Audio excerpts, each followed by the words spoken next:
Is President Biden finally changing his tone when it talks to Israel's attacks on Gaza? Well, consider this piece of evidence. He tweeted, Hamas unleashed a terrorist attack because they fear nothing more than Israelis and Palestinians living side by side in peace. To continue down the path of terror, violence, killing, and war is to give Hamas what they seek. We can't do that. Which does not specifically call for any change to the status quo. It's not saying that they're going to pressure Israel in any particular way or anything, but it implies in a very vague way, stop attacking Gaza because that's what Hamas wants. Now, again, he's not explicitly saying that, but you can read that into what he said.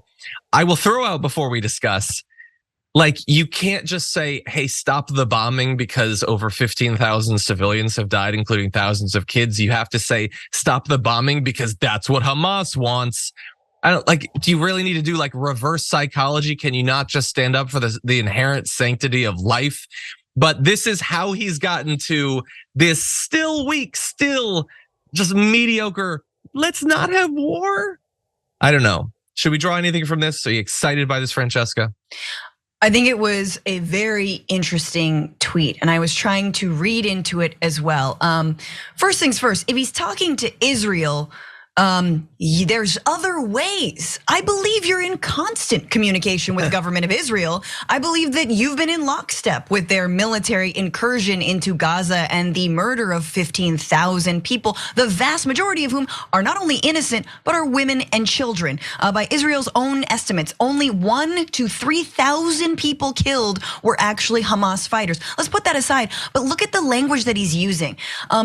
Terror, violence, killing, to continue that down that path. Do we think that this president is actually referring to Israel's actions, which he has justified as moral and right and what's necessary and in order to eliminate Hamas and justified?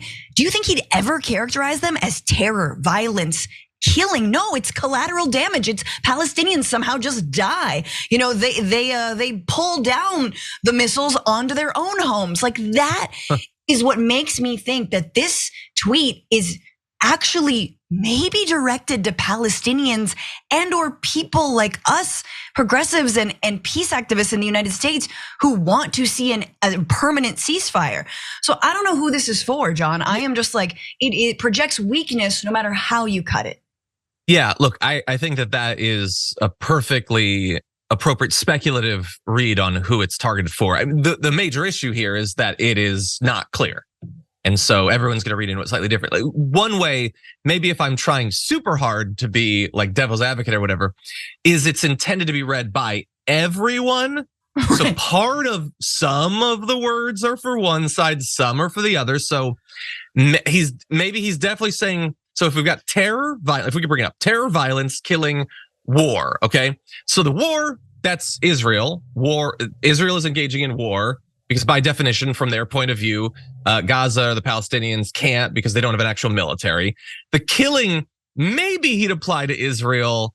That again might be too clear a condemnation, but then you get towards like violence, terror. He almost certainly, yes, is not using those terms for Israel. So maybe it's intended to run the gamut from Hamas all the way to Israel. I don't know, but either way, even like regardless of which of these interpretations is true, geez, you can't do more. I mean, you can't like a tweet when you are in direct communication and when you can use actual, like you can use actual pressure. So he says at the end, we can't do that. And again, it's a phrase that is so vague that you could read anything you want into it. But one way we could read into that is we can't do that. The terror, the killing, the war. But we are doing that as a country.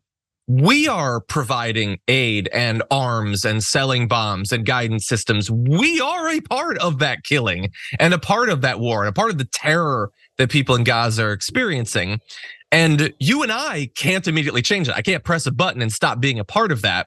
But Joe Biden arguably could do a lot single-handedly to change that. And we haven't really seen that. What we've seen is this tweet. I mean, and also let's just like, I understand we want to just say Hamas is a terrorist organization that acts completely irrationally and is like psychotic and they're all on PCP. That's fine. However, there was just a hostage exchange. that Hamas engaged with via the government of Qatar with Israel. And there was an exchange of Palestinian prisoners with Israeli prisoners that Hamas took. There was a deliberate ask there. I understand that what happened on October 7th was absolutely unjustifiable and inexcusable. However, if you're looking at what they actually want, there was a purpose to free Palestinian prisoners. There is a broader purpose to end the siege of Gaza that has prevented, not just in the last 2 months, but for however 7 years now, the entrance of vital fuel, medicine, anything to rebuild homes from other wars that Israel has launched on Gaza. Like, whether you like it or not, there are demands, and those have a lot to do with Israel's treatment towards Palestinians writ large, whether in Gaza or in the West Bank. But if you treat, so-called terrorists as nothing but irrational actors, well then you have no choice but to continue murdering as many civilians in the hopes that your odds are gonna be better than what they've been, which is about 10% of everyone killed has been a militant. So we shall see, John. I mean, this is it's so sad and it's so painful. However, what gives me hope is that the pressure is working. Calls to Congress are working. It's how we got that, the pause, I guess. But again, maybe that's just the government of Qatar who was doing that. But to encourage everyone to not lose faith in this. Yeah, if I can just quickly add on to what you said. So obviously governments are going to have to, like the way that you colloquially talk about like these movements or whatever is very different than the calculations that a government has to make in terms of its strategy, in terms of diplomacy and war. Right. But while yes, you can point out that there are demands or there are goals, policy goals, ideological goals. I think it's very clear that nothing like October 7th is acceptable in pursuit of literally any goals. Political, military, you can identify that there is a goal to it, but morally completely unacceptable. But to say that terror and violence is all that Hamas wants is actually just not true. Do you know what I mean? No, I understand that. Yes. So it's like we can either say it's true or it's not true. No one said, I literally said in what I just said that what happened was unjustifiable. Yes. So period. But like super clear. But like if they want more terror, no, they don't want more terror. It is a political project. It's a political organization that wants. Does it not remind you, Francesca, of they hate us for our freedoms? It's like 100%. That's all it is. Are we 4 years old? Yeah. Like we can use our brains. And I want to throw one additional thing out just so everyone bears this in mind. And we've been sort of alluding to this about whenever we talk about civilian casualties in Gaza, I tried to point out that the casualties now, while horrific, are perhaps nothing compared to what is going to come, because you don't just destroy an entire region's infrastructure and then, it's back. Elon Musk said he's going to rebuild it. That's not how that works, literally at all. And now we are seeing some actual sort of previews. The UN says deaths from disease in Gaza could outstrip the deaths from war. So long term, you could have more people dying from the obvious consequences of destroying a region's ability to provide clean water, electricity, any sort of aid whatsoever. It could end up killing more people. Bear in mind, 4 out of 5 residents in Gaza have fled their homes, according to the UN. 1.8 million people, and we already see the effects of it. Diarrhea rates increased by 45 times compared with the same period last year, as well as respiratory infections, hygiene such as lice as well, and the ability to deal with these things, which for children can be deadly, very limited, because almost 3/4 of hospitals in Gaza and 2/3 of primary healthcare clinics have shut down because of damage from hostilities or lack of fuel. And even if they could run, obviously there's a lack of so many of the other supplies that you need to run these sorts of things. So yeah, absolutely horrific, those who've already died, but we have now locked in thousands more deaths that will happen no matter what. But at least if there is aid, maybe that number can be limited at least a little bit. Yeah, WHO says, no, just the WHO says that it could be as bad, if not worse, than Israeli strikes. The lack of water, clean, potable water, and the lack of food. There will be famine, there will be disease. And somehow we've all conditioned ourselves to say that Palestinians deserve it because they're animals and Hamas is a terrorist organization. Ergo, 30,000 to 50,000 people will have to die or more.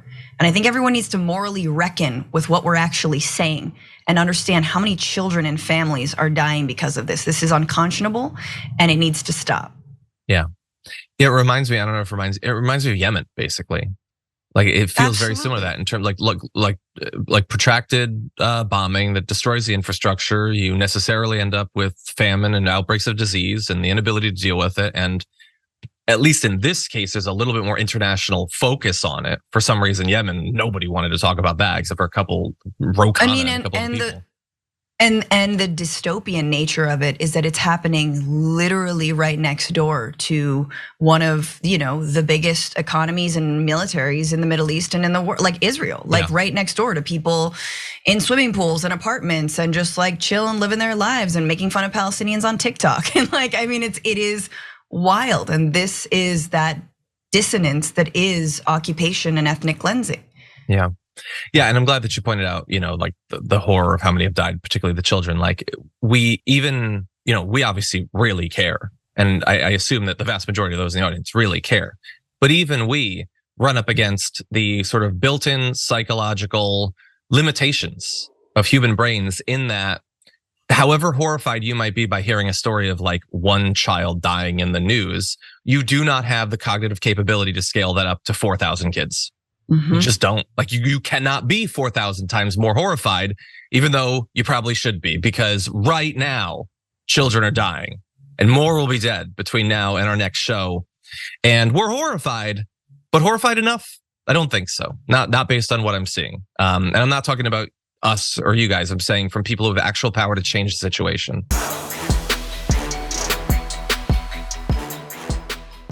For more political news breakdowns, interviews, stories of activism, and me trying my hardest to care about the occasional big celebrity news story, subscribe to our YouTube channel at youtube.com/The Damage Report. And you can ring the bell wherever it is so you don't miss anything.